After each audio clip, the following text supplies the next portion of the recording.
Everybody has the right to grieve, irrespective of social status, age, race. How an adolescent chooses to grieve and for how long is totally dependent on him. I heard a statement a couple of weeks ago I'd like to share here. Be the things you loved most about your departed parent.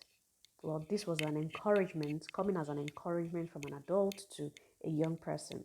Well, actually a teenager. And as much as I understood that, this probably came from a genuine, concerned, caring place, right, to commiserate with the child. That sounds like a lot of responsibility. And well, it's quite typical in this part of the world when what comes as response to how we respond to the bereaved is to encourage them by telling them that they are strong, they are powerful, especially for those whose response is numbing, so they don't show it. To that adolescent, a lot of adolescents respond that way many a times. They respond, so you may even see that they are not crying. As much as they have more intense emotions, they have the tendency to express more intense emotions than the adults. They may not just show it, so they numbed that experience because they've not even come to the reality of it. So a typical response is you're very strong. So it's like a response like this, be the things you loved most about your your departed parent, is already asking the boy to grow up to be a man now. You know, those responses that require that sets them up for expectation, for responsibilities. You know, you are the only boy. Now you are the one in charge of your siblings. You need to take care of them. Now you are the one, you are the man of the house. You are the one to take care of your mom.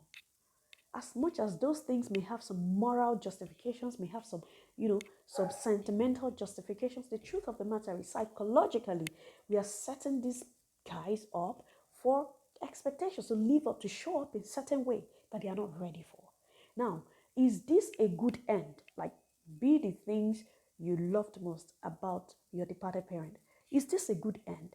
If you ask me, yes. But is the child ready now to be there?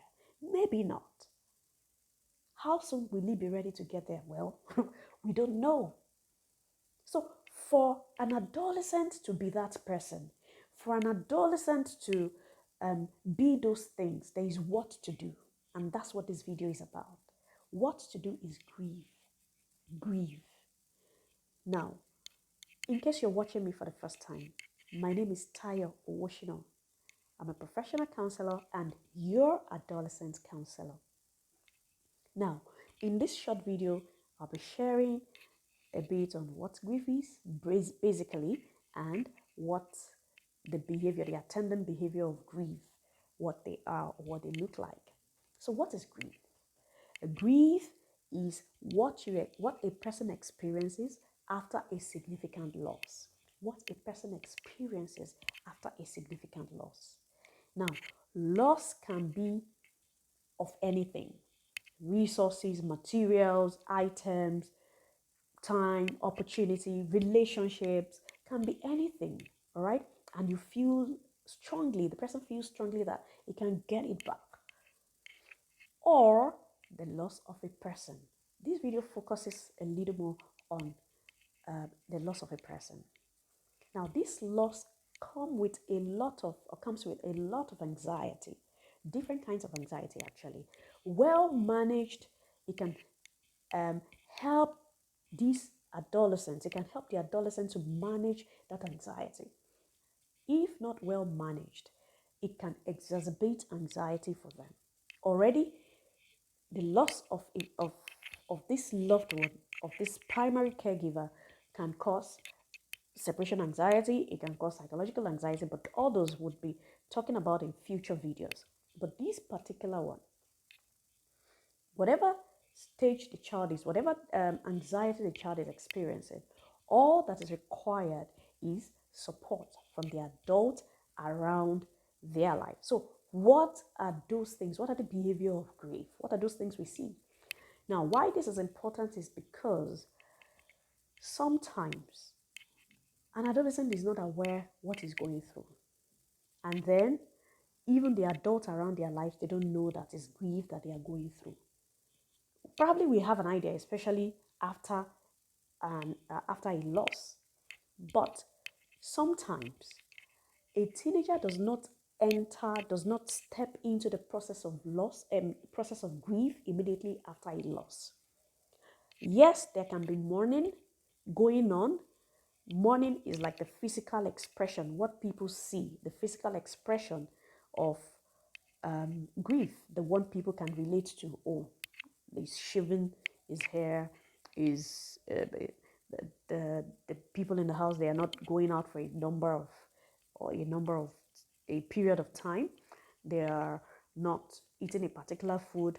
They are doing a particular thing, depending on the ritual of the family or the tradition, the family tradition of the family. So there can be mourning. Now, irrespective of how long this mourning is taken, this physical expression of grief is taken, does not necessarily equate to grieving for the child.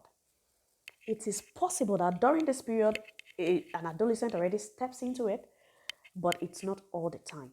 So that's why it's important to just be aware when you're experiencing it. An emotion you're aware of, it's easier to understand, then it's easier to identify, then it's easier to relate with, it's easier to now be able to just walk through.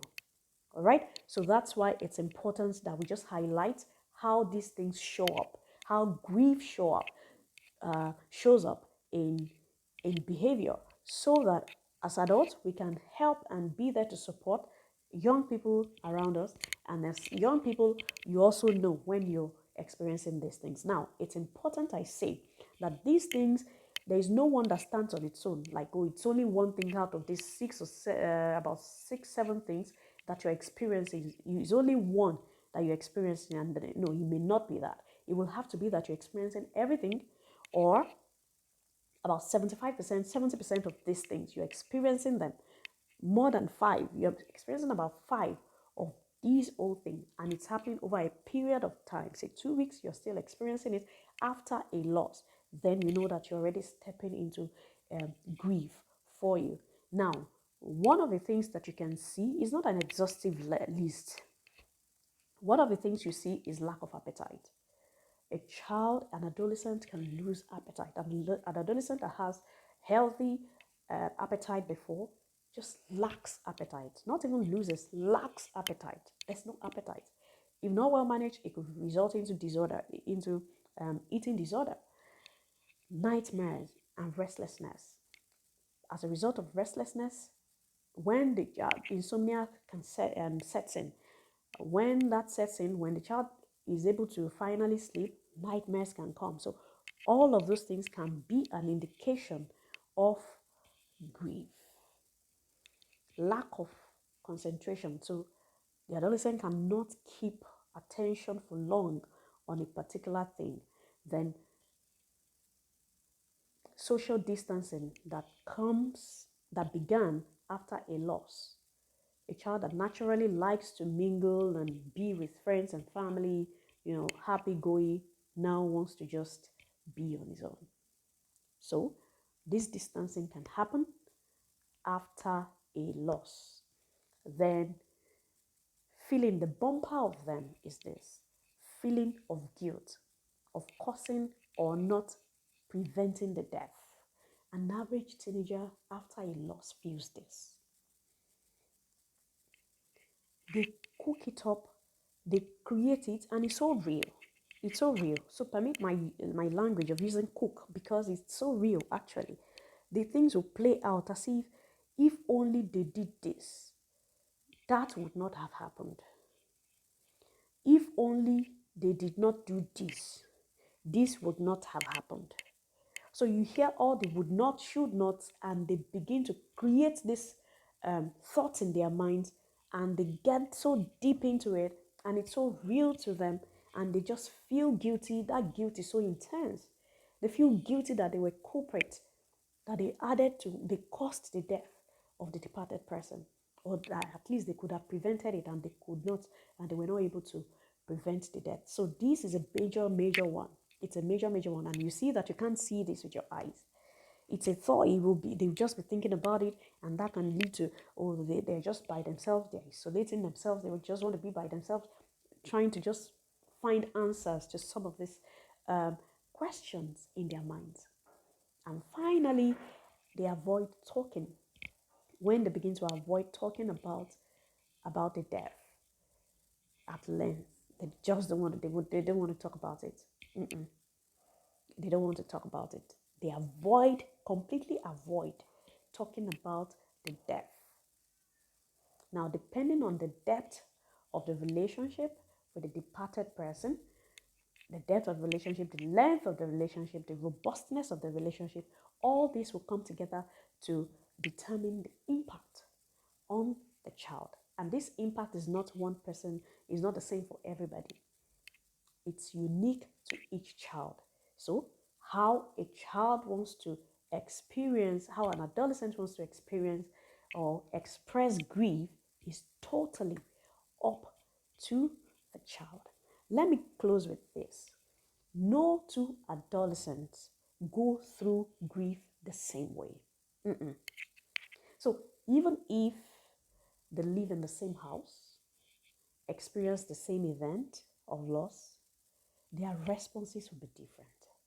So, as adults, as guides, it's important that we are aware of this and not try to set expectations across board and say, oh, this is what we expect. It may not be even within the family circle, it can be even outside the family circle, but especially within the family circle. So it's important we are patient with the young people around us, especially the adolescents. It's important that we understand, and this awareness also will help us to see, to identify when we see them. All right? So finally, you have a question about grief. You have a child that's grieving. You have a question about grieving you'd like me to answer. You can put it in the comment section, or you can actually send me a DM, and I'm going to be responding to the question in my hopefully my next video. All right, so thank you very much for connecting. Until I come your way next time, thank you and God bless you. Bye bye.